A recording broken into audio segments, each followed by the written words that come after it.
good to meet you, Don. Great to meet you. We here in Davos, it's 2017 and almost everyone is talking about blockchain. However, not many people understand what the implication of blockchain is for the future. Maybe you can tell me what you think about future implications.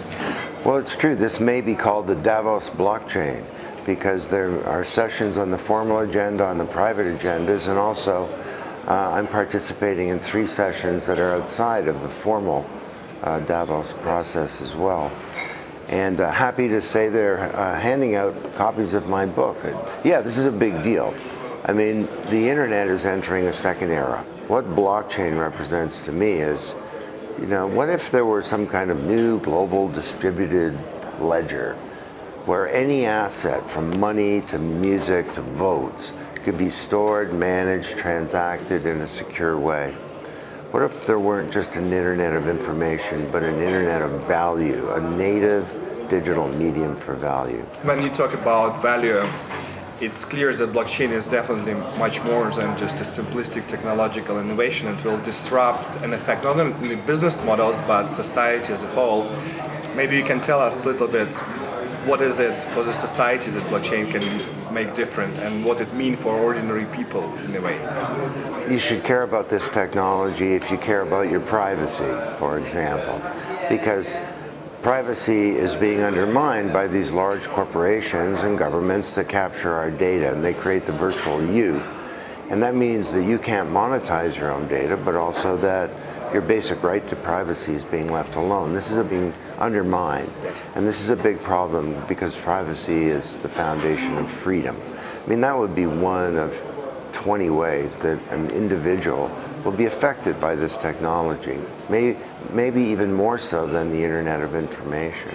So do you believe that our future as a society will look better and different with the help of blockchain technology? Well, I'm not a futurist. You know, I think the future is not something to be predicted, it's something to be achieved. And I think that we could achieve a better future using this technology, because the Internet of Information was very limited. You think about some asset like, I don't know, music. We didn't have an Internet of value to manage that, so we just took music and we published it. And that seriously undermined the rights of all of the creators of music. You know, if you wrote a hit song 35 years ago, you'd make $46,000 in royalties. Today you make like $30 in royalties. There are a bunch of big opportunities. The way that Alex Tapscott, my co-author, and I describe it is that once again the technology genie has been released from the bottle. And it was summoned by this anonymous person or persons at this uncertain time in human history. And it gives us another kick at the can. Doesn't mean it's going to be great, but we get another attempt to rewrite the economic power grid and the old order of things. Here at Davos, at the World Economic Forum, people are talking about post-industrial revolution. What does it mean for you? What blockchain technology, how it will help to disrupt? Well, the idea of the fourth industrial revolution, it was best described by Klaus Schwab, who's the founder and executive chairman of the forum, is a helpful one. The first, we had the creation of this steam engine, and we mechanized things like shovels. The second was electricity that enabled mass production. The third was the rise of the computer that led to mainframes, minis, microcomputers, mobility, the social web, the internet, and so on. And now, technology is being infused into everything, into the physical world, which is becoming animated, into our bodies. And it holds the potential to profoundly change, not just our institutions and our structures, but to change us. So it's not only the business models which get affected, but also society at large. What would be the role of government in a new distributed system? Well, let's start first about the impact overall on the economy. Like right now, arguably one of the biggest problems in the world is this prosperity paradox, where we have wealth creation, but we have declining prosperity for most people. And on the one hand, you had people like Hillary Clinton say, well, if there's social inequality, then you fix that by redistributing wealth. You tax the rich. Donald Trump says, well, no, we're going to fix that by bringing back old industrial age industries like coal. We're going to have protectionism, stop outsourcing. We're going to reduce taxes for everybody, especially the rich. And we're going to cut back on government expenditures to free up the economy, have unfettered capitalism. Setting aside the merits of both of those, there's a third point, a route that's enabled by blockchain. That rather than redistributing wealth, we could pre-distribute wealth. We could change the way that wealth gets created in the first place by democratizing the economy more and by engaging more people directly in the production of wealth. For example, blockchains will enable a new halcyon days of entrepreneurship because transaction costs are going to drop so radically that little companies can have all the capabilities of big companies. Very interesting comment. So do you believe that small companies, and maybe even human agency individual, will be able to make new things and affect the society, affect business models, and obviously undermine the status quo? Or the big corporation would be still in the possession of tools to use blockchain technology in the ways they want to? Well, of course, large corporations will attempt to use this technology to further their interests. And some will and some won't. And some will fall by the wayside and some will probably benefit. Some banks will figure this out and realize that there's an opportunity to not just save costs, but to enter into all kinds of new markets.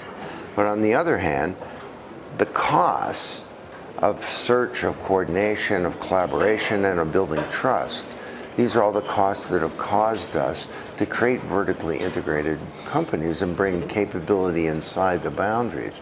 Well, now, with those costs dropping, it's going to be easier to build networks. And that means that talent can be outside your boundaries and that little companies have all kinds of new advantages. Blockchain will definitely have effects on financial system, but maybe you can predict, even though you don't like predictions, what other sectors would be affected the most by blockchain technology? Well, I think every sector of the economy will be changed very fundamentally. Just pick one, Healthcare. As we move towards each of us owning our own identity, rather than it being owned by a government or by a social media company or a search company, then that means that that identity that's in a black box, that's private and that moves around with us, can not only protect our privacy and collect all this data, but it can contain all kinds of really helpful data like our healthcare record or like our complete detailed educational record and credentials. And not just that you got a B+ on a course, but exactly what the prof said about your essay. And you're the one that's in charge of that and you reveal that to others. So this holds far-reaching implications for the healthcare system as now and all other institutions related to that, say education. Why do we need big traditional universities when the university could become disaggregated and you move around choosing the very best capabilities you want and they build up your identity that's owned by you?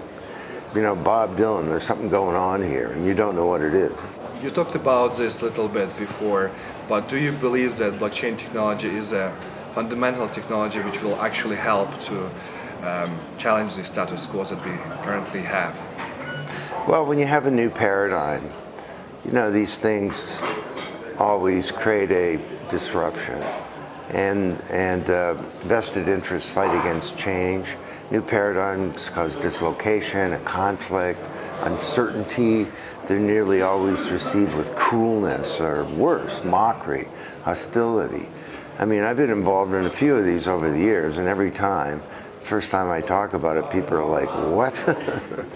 And that's kind of the way it is today. I'm giving speeches all around the world, so is Alex, and in a year we've seen, maybe a year and a half, we've seen huge changes in the attitude.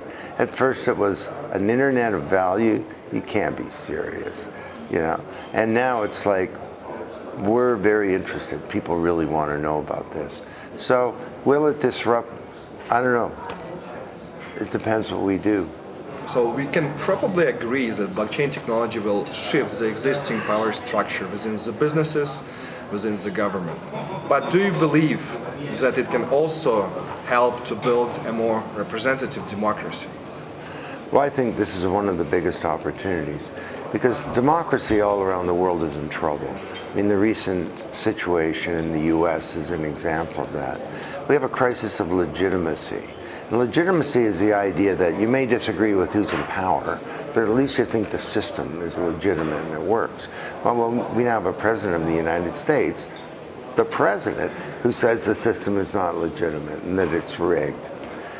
He doesn't trust the research of his security agencies and so on.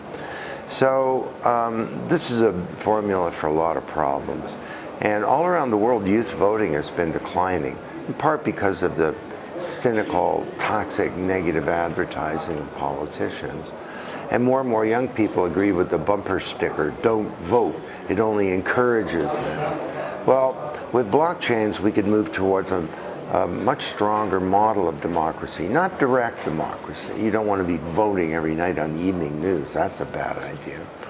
We need representative democracy, but imagine a world where you vote for someone and they come to power with a whole set of smart contracts, and they don't get to do things unless they abide by the terms of the smart contract and the electorate, rather than by the terms of the big money and the wealthy people and corporations that funded them. Big opportunity. Do you believe that we need a multi-stakeholder approach when we create new blockchain systems? And for example, thinking about the future of ID management, privacy, or even social inclusion. To what extent is it important? Well, this is one of the biggest challenges going forward. That when you look at the first internet, there are a whole bunch of organizations and networks that involve private companies, civil society organizations, NGOs, academics, and governments that are involved in stewarding this resource. Standards like the IETF or the W3C consortium, policy like the Internet Governance Forum, knowledge networks like, the Internet Society, advocacy networks like the Electronic Frontier Foundation. You have operational networks that just do things like ICANN. They deliver domain names. When it comes to the whole second generation, blockchain, the Internet of Value, those types of networks and organizations are very immature. And this is one of the biggest challenges that Alex and I are trying to address. How do we bring together the key stakeholders in the right kinds of networks to make decisions like how to increase the block size, or what to do if your distributed autonomous organization gets hacked on the Ethereum blockchain? What's the right procedure and process to resolve something like that? So this is a critical point that, sure, by all means, go out there, build your little company, implement blockchain within your big bank, and so on. But all of this can get stalled or derailed because of the context. So don't just work on your company, work on building a healthy context so that this extraordinary technology can fulfill its promise. Thank you very much, Don. Thank you. Okay, my pleasure.